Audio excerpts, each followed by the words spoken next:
Metro Police say they're seeing a spike in the number of people posing as officers and preying on innocent victims. In recent weeks, we've had numerous instances of citizens portraying themselves as police officers. In other words, impersonating a police officer. So we're filming this video to address that issue and to illustrate what to look for if you should encounter an imposter.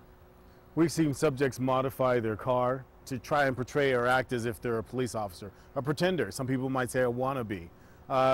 They might use a badge. We've seen security badges in at least a couple of instances. They're conducting citizen stops without the authority or right to do so. You know, when you're being pulled over by a police officer, it may not always be in a car like these black and whites, these patrol vehicles that you see behind me, which of course are clearly marked. It may be in something that could be a van, or this 2008 Honda is an unmarked vehicle, but it is an emergency vehicle. We have numerous different types of vehicles that are unmarked in various shapes, makes, and sizes. But that vehicle is going to have an obvious light package. It's going to have an obvious siren to it. It's within our policy that you must be able to see the emergency lighting from all sides. So as you look at this vehicle behind me, you'll notice that the strobe lights on the corners are going to be visible to you as I cross through an intersection.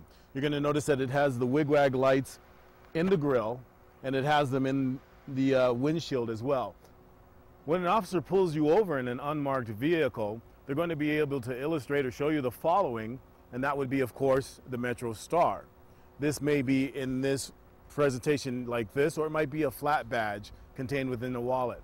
To go with the badge, each officer is trained to have a Metro issued ID. It will have their P number, it will have their name, and it'll have their photograph on it. No officer should be hesitant or object to showing a citizen their ID.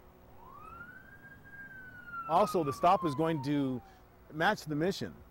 For example, we typically know why we're being pulled over. We may not want to admit it, but we typically know why we're being pulled over. So the stop is going to match the mission. The citizens should not panic. They should turn on their flashing lights to acknowledge that they are being pulled over, and they should pull over safely. So, for example, a young lady in a remote area at night, she might want to drive to a well-lit area.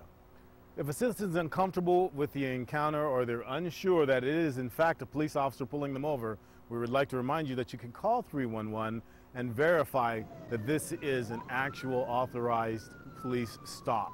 If dispatch cannot readily confirm that it is a Metro officer, stay on the line and a marked patrol unit will be coming to you. If you still cannot confirm that this is a police officer pulling you over, and it may well be an imposter, please note as many details about the person as you can, their race, their size, the vehicle that they made the stop with. Any pertinent details can be useful to your police department.